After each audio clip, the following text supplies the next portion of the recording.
नमस्कार मित्रों, आज हम अपना पाठ आरंभ करेंगे। ननु तत्वज्ञानात् निश्रेयसम भवति इत्युक्तम्। तत्वज्ञान से निश्रेयस होगा ऐसा आपने कहा। पहले सूत्र में कहा गया है क्या? प्रमाण प्रमेय संशय प्रयोजन दृष्टांत सिद्धांतावयव तर्क निर्णय वाद जल्प वितंडा हेत्वाभास छल जाति निग्रह स्थानानाम तत्वज्ञानात् निश्रेयसाधिगमः। माने तत्वज्ञान से क्या होगा? निश्रेयस अर्थात मोक्ष की प्राप्ति होगी ऐसा आपने कहा। तत्र किम तत्वज्ञानाद् अनंतरमेव निश्रेयम संपद्यते नेत्युच्यते। तो क्या यहाँ पे पूछ रहे हैं, तत्वज्ञान हुआ उसके तुरंत बाद क्या मुक्ति की प्राप्ति हो जाएगी? तो कहते नहीं, नेत्युच्यते, ऐसा नहीं है। क्यों नहीं है? तत्वज्ञान के तुरंत बाद मोक्ष की प्राप्ति नहीं होगी। तो कब होगी? किंतु तत्वज्ञानात् दुख जन्म प्रवृत्ति दोष मिथ्या ज्ञानानाम उत्तरोत्तरापाये तदंतरापायाद अपवर्गः इति। तत्वज्ञान से क्या होगा कि मिथ्या ज्ञान का नाश होगा। मिथ्या ज्ञान का नाश होने पर दोष नहीं होंगे। दोष नहीं होगा तो प्रवृत्ति नहीं होगी। प्रवृत्ति नहीं होगी तो जन्म नहीं होगा। जन्म नहीं होगा तो दुख नहीं होगा। ऐसा कहा गया है। किस सूत्र में? द्वितीय सूत्र में कहा गया है। न्याय दर्शन का यह द्वितीय सूत्र है। ये जो सूत्र है ना, दुख जन्म प्रवृत्ति दोष मिथ्या ज्ञानानाम उत्तरोत्तरापाये तदंतरापायाद अपवर्गः, यह जो सूत्र है वह न्याय दर्शन का द्वितीय प्रथम अध्याय के प्रथम आन्निक का द्वितीय सूत्र है। प्रथम अध्याय के प्रथम आन्निक का द्वितीय सूत्र है। तो इस सूत्र के हिसाब, सूत्र का अर्थ क्या है कि तत्वज्ञान से क्या होगा? मिथ्या ज्ञान हट जाएगा। मिथ्या ज्ञान हटते ही दोष नहीं होंगे। दोष नहीं होगा तो प्रवृत्ति नहीं होगा। प्रवृत्ति नहीं होगा तो जन्म नहीं होगा। जन्म नहीं होगा तो दुख भी नहीं होगा। वही कहा, दुख जन्म प्रवृत्ति दोष मिथ्या ज्ञानानाम उत्तरोत्तरापाये। उत्तरोत्तर का अपाय होने पर तदंतरापाय, उसके बाद वाला भी उत्पन्न नहीं होगा और अपवर्ग की प्राप्ति हो जाएगी। इस तरह से ग्रंथकार ने इसको स्पष्ट किया है। भाव एकदम स्पष्ट है यहाँ पर। क्या कि उत्तरोत्तर माने यहाँ पर दुख जन्म प्रवृत्ति दोष मिथ्या ज्ञानानाम उत्तरोत्तरापाये तदंतरापायात्, माने तत्वज्ञान से किसका नाश होगा? मिथ्या ज्ञान का नाश होगा। मिथ्या ज्ञान का जब नाश हो जाएगा तो ये मिथ्या ज्ञान कारण है किसमें? दोष में। ठीक है, तो दोष नहीं होगा। दोष जब नहीं होगा, दोष कारण है किसमें? प्रवृत्ति में। जब दोष नहीं होगा तो प्रवृत्ति भी नहीं होगी। जब प्रवृत्ति नहीं होगी, प्रवृत्ति कारण है किसमें? प्रवृत्ति से ही पुण्य और पाप कर्म बनते हैं। उसको भोगने के लिए ही हम लोग जन्म लेते हैं। इसलिए क्या होगा? वह जन्म होगा। जन्म जो है कारण है दुख का। जन्म लेते हैं तभी तो दुखी होते हैं। जो जन्म नहीं लेता है वो दुखी क्या होगा? इस कारण से पहले तत्वज्ञान से मिथ्या ज्ञान का नाश होगा। मिथ्या ज्ञान से क्या होगा? मिथ्या ज्ञान से हो जाएगा दोष नहीं होंगे। दोष से प्रवृत्ति नहीं होगी। प्रवृत्ति से फिर जन्म नहीं होगा। जन्म नहीं होगा तो फिर दुख उत्पन्न नहीं होगा। तो अब बताते हैं मिथ्या ज्ञान कैसा है, ये स्पष्ट कर रहे हैं। तत्र मिथ्या ज्ञानम नाम अनात्मनि देहादौ आत्मबुद्धिः। वह मिथ्या ज्ञान जो है, मिथ्या ज्ञान क्या है? आत्मनि, अनात्मनि, अनात्मा में देहादि का आत्मबुद्धि होना। माने जो आत्मा नहीं है उसको आत्मा समझना, वही मिथ्या ज्ञान है। मिथ्या ज्ञान माने क्या? जो सही है उसको गलत समझना, जो गलत है उसको सही समझना, वही तो मिथ्या ज्ञान है। तो क्या मिथ्या, हम लोग क्या है? आत्मा हम लोग क्या समझ लेते हैं? देह समझ लेते हैं। देह का ख्याल करते हैं, इंद्रियां समझ लेते हैं, मन समझ लेते हैं। सोचते हैं कि यही एक जीवन मिला है, जितना चाहे मजा उड़ा लो। लेकिन वो नहीं है। हमारी आत्मा जो है देह से भिन्न है। आत्मा जो है क्या है? देह से भिन्न है। ठीक है। मिथ्या ज्ञान क्या है? मिथ्या ज्ञान ये है, अनात्मा जो है, अनात्मा को आत्मा समझ लेना। देहादि में, देहादि बुद्धि में हम लोग उसको आत्मा समझ लेते हैं। देह में, बुद्धि में, आत्मा में, मन में हम लोग उसको आत्मा समझ लेते हैं। यही क्या है? यही मिथ्या ज्ञान है। ठीक है। मिथ्या ज्ञान से क्या होता है? अनुकूलेषु रागः, जो हमारे अनुकूल है। मान लीजिए हमने कहा कि आज नहीं पढ़ना है, सो जाओ, तो सर बड़े अच्छे लगेंगे। नहीं, हम कहेंगे नहीं नहीं रात भर प्रोजेक्ट करना है, तो क्या लगेगा हमसे? प्रतिकूल में क्या होगा? द्वेष होता है। अनुकूल में, मिथ्या ज्ञान में, मिथ्या ज्ञान जब होता है तो अनुकूल में राग हो जाएगा, प्रतिकूल में द्वेष हो जाएगा। ठीक है। इस कारण से हमें मिथ्या ज्ञान नहीं होना चाहिए। वस्तुतस्तु आत्मनः प्रतिकूलम अनुकूलम व न किंचित अस्त्विति। लेकिन आत्मा के लिए कुछ भी प्रतिकूल और अनुकूल कुछ भी नहीं है। ठीक है। वस्तुतः आत्मा का न कुछ प्रतिकूल होता है न कुछ अनुकूल। आत्मा के प्रतिकूल और अनुकूल कोई वस्तु होती ही नहीं। परस्परानुबंधित्वाच्च रागादीनां मूढ़ो रज्जति। परस्पर अनुबंध से, परस्पर संबंध से और राग से मूढ़ो रज्जति, मूढ़ जो है उससे संबंध स्थापित करता है। रक्तो मुह्यति, जिसका जो रक्त हो जाता है उसमें, वो उसमें मोह करने लगता है। और जो मोह करता है वो कुप्यति, उसको क्रोध होता है। क्रोधी व्यक्ति फिर मोह को प्राप्त करता है। इस कारण से मैंने कहने का अभिप्राय यह है कि आत्मा के लिए कुछ भी प्रतिकूल और अनुकूल नहीं है, प्रतिकूल और अनुकूल नहीं है। लेकिन परस्पर अनुबंध, जैसे हमें परस्पर किसी वस्तु से हमें अनुबंध हो गया तो वो हमें अच्छा लगने लगता है, तो हम उसके ऊपर हम लोग अपना अधिकार करने लगते हैं। अधिकार से उससे युक्त हो जाते हैं। जैसे वेदांत में बहुत अच्छा वाक्य कहा गया है, पुत्रे पुष्टे अहम पुष्टः, पुत्र कृषे अहं कृषा। पुत्र अगर पुष्ट है, सुखी है, तो हम लोगों को भी अच्छा लगता है। अगर पुत्र को स्वास्थ्य ठीक नहीं, हमको भी, हमारा भी स्वास्थ्य अच्छा नहीं लगता। तो मैंने इसमें कहने का कारण यह है कि हमारा जिसके साथ बंधन होता है उससे हम लोग बद्ध हो जाते हैं, उसके ऊपर मोह हो जाते हैं। उसको कुछ हानि होता है तो हमें क्रोध होता है, क्रोध के कारण भी मोह होता है। इस सब कारण से हम लोग आत्मा को अनुकूल और प्रतिकूल का विचार हम करते हैं। वैसे वस्तुतः आत्मा के लिए कुछ आवश्यकता नहीं है, यह ग्रंथकार का अभिप्राय है। और फिर अगली पंक्ति देखते हैं। देखिए, ततः तैहि दोषैः प्रेरितः प्राणी प्रतिषिद्धानि शरीरेण हिंसास्तेयादीनि आचरति।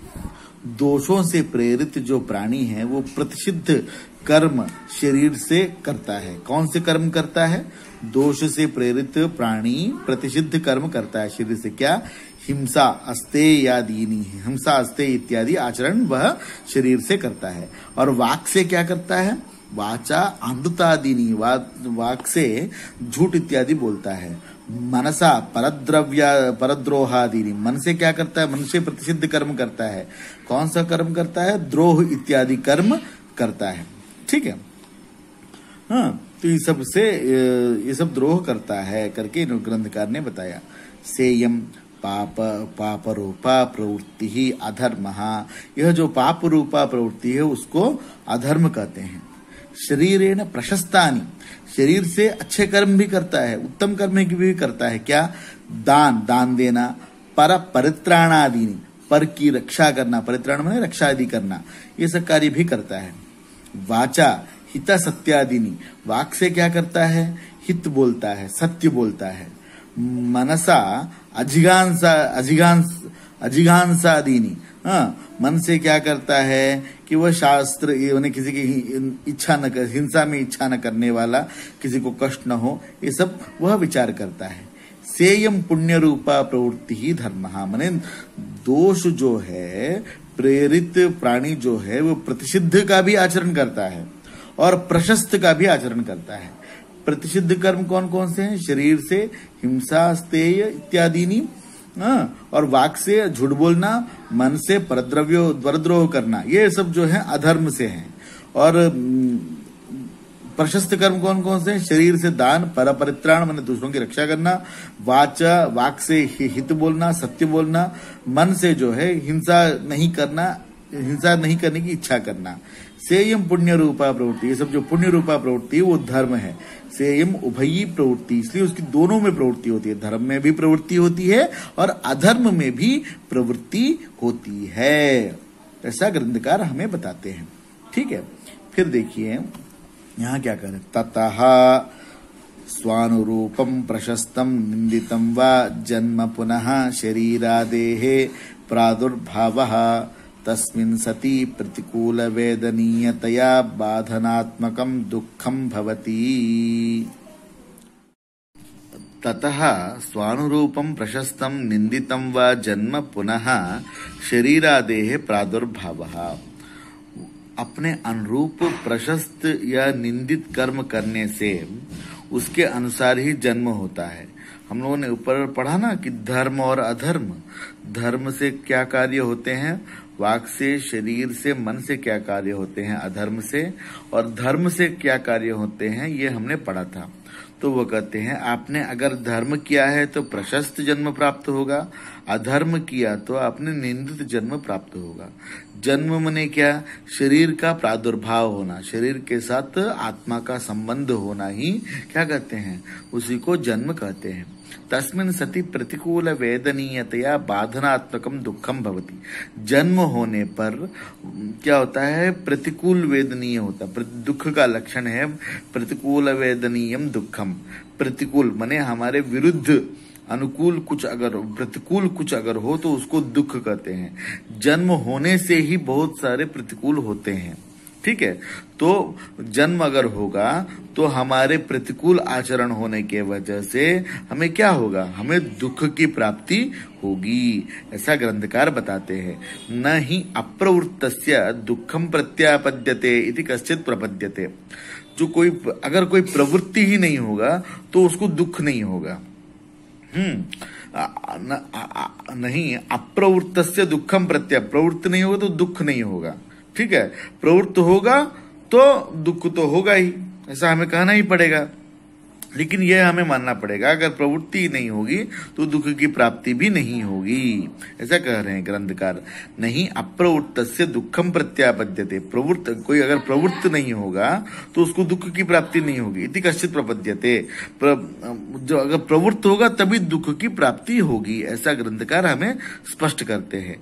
त इमे मिथ्या ज्ञानादयो दुःखान्ता अविच्छेदेन प्रवर्तमानाः संसार शब्दार्थः घटी चक्रवन् निरवधिर अनुवर्तते। मिथ्या ज्ञान से लेकर दुख पर्यंत ये संसार जो है बिना रुके हुए चलता रहता है। ठीक है, हम लोगों ने सूत्र पढ़ा ना, कौन सा सूत्र पढ़ा? द्वितीय सूत्र, दुख जन्म प्रवृत्ति दोष मिथ्या ज्ञानानाम, मिथ्या ज्ञान से लेकर दुख पर्यंत, दुखांत तक, अविच्छेदेन, अविच्छेदेन माने बिना रुके हुए, माने इसका उच्छेद नहीं है, अविच्छिन्न है। प्रवर्तमाना संसार, यही संसार है। वह संसार के शब्दार्थ क्या है? घटी चक्रवन निरवधिर अनुवर्तते। घटी चक्र, चक्र के ऊपर जैसे हम लोग घोड़ा रख करके बनाते हैं, वैसे ही ये संसार भी निरंतर चलने वाली प्रक्रिया है। ठीक है, यदा कश्चित् पुरुषधौरेयः पुराकृत सुकृत परिपाकवशात् आचार्योपदेशेन सर्वमिदं दुःखायतनं दुःखानुशक्तं च पश्यति तदा तत्सर्वं हेयत्वेन बुध्यते। यदि कोई पुरुष श्रेष्ठ पूर्वकृत पुण्य से गुरु के उपदेश प्राप्त करके समझता है, क्या समझता है कि ये जो शरीर है, यह जो प्रपंच है, वह क्या है? दुखायतन है। हमारा शरीर दुख का आयतन माने दुख का स्थान है, दुखानुशक्त है, दुख से अनुशक्त है, दुख से सम्मिलित है, ऐसा समझता है। तब वह सोचता है कि संसार का परित्याग किया जाए। तदा तत्सर्वम हेयत्वेन बुध्यते, माने उसको परित्याग करना है, संसार को परित्याग करना है, ऐसा वह समझता है। पूर्व पुण्य से कश्चित पुरुष धोरे यह पुरुष श्रेष्ठ पुराकृत सुकृत परिपाक वशात, पुराकृत पूर्व में किया हुआ सुकृत माने पुण्य, परिपाक वशात कर्म के वशीभूत होकर के आचार्यों का उपदेश प्राप्त करता है। उपदेश प्राप्त करके समझता है क्या ये जो पूरा प्रपंच है वो क्या है, दुखायतन है, दुख का स्थान है, दुखानुशक्त है, दुख से सम्मिलित है, ऐसा समझता है। तब वह सोचता है कि इसका परित्याग किया जाए। तदा सर्वम हेयत्वेन बुध्यते, इसका परित्याग किया जाए। ततः तन्निवर्तकम अविद्यादि निवर्तयितुम इच्छति, तो उसका कारण जो अविद्यादि है उसको निवृत्त करने की वो सोचता है, उसको हटाने का वह प्रयास करता है। तन्निवृत्त्युपायश्च तत्वज्ञानमिति, उसकी निवृत्ति कैसे होती है? उसकी निवृत्ति तत्वज्ञान से ही हमें होती है, ऐसा ग्रंथकार स्पष्ट करते हैं। फिर देखिए, कस्यचित् चतुस्रुभिर्विधाभिर्विभक्तं प्रमेयं भावयतः सम्यक् दर्शन पद वेदनीयतया तत्वज्ञानं जायते। तो तत्वज्ञान प्राप्त कैसे होता है? 4 विधाओं से प्राप्त होता है। उद्देश्य, लक्षण, परीक्षा और विभाग। उद्देश्य माने पदार्थों का नामकरण करना, लक्षण माने असाधारण धर्म को लक्षण कहते हैं, और लक्ष्य में लक्षण है कि नहीं यह जो विचार होता है उसको परीक्षा कहा जाता है। परीक्षा करने के बाद पदार्थों का विभाग किया जाता है। यह समझ करके प्रमेयम भावयता, प्रमेय को समझ करके सम्यक दर्शन पद वेदनीयतया, सम्यक दर्शन करके क्या कहता है? वो किसको प्राप्त करता है? तत्वज्ञान को प्राप्त करता है। तत्वज्ञान का जब प्राप्ति होता है तो क्या होता है? उससे तत्वज्ञानात् मिथ्या ज्ञानम अपैति, तत्वज्ञान से मिथ्या ज्ञान का नाश होता है। मिथ्या ज्ञानापाये दोषापयांत, मिथ्या ज्ञान नहीं होगा तो दोष नहीं होंगे। दोषापाये प्रवृत्ति, दोषी नहीं होंगे तो दोष कर्म में प्रवृत्ति नहीं होगी।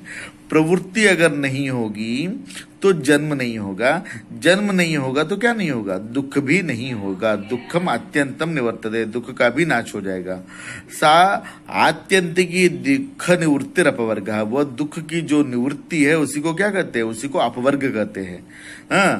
निवृत्तिर आत्यंतिकत्व नाम निवर्त्य सजातीयस्य पुनः तत्र अनुत्पादयति। ठीक है, निवृत्ति आत्यंतिकत्व क्या बने? उसके एक बार दुख का निवृत्ति होने के बाद पुनः वो दुख ना आए, माने वो चरम दुख होना चाहिए। तो चरम दुख ध्वंस मोक्ष ये भी कह सकते हैं, पुनः उसकी निवृत्ति होकर के पुनः वो दुख उत्पन्न न हो, ऐसा ग्रंथकार का अभिप्राय है। तथा च पारमर्शम सूत्र, द्वितीय सूत्र क्या है? दुख जन्म प्रवृत्ति दोष मिथ्या ज्ञानानाम उत्तरोत्तरापाये तदंतरापायाद अपवर्गः इति, यह दूसरा सूत्र है न्याय दर्शन में। यहाँ तक हम लोग पाठ पढ़ते हैं, दूसरा पाठ बाद में फिर कभी। नमस्कार।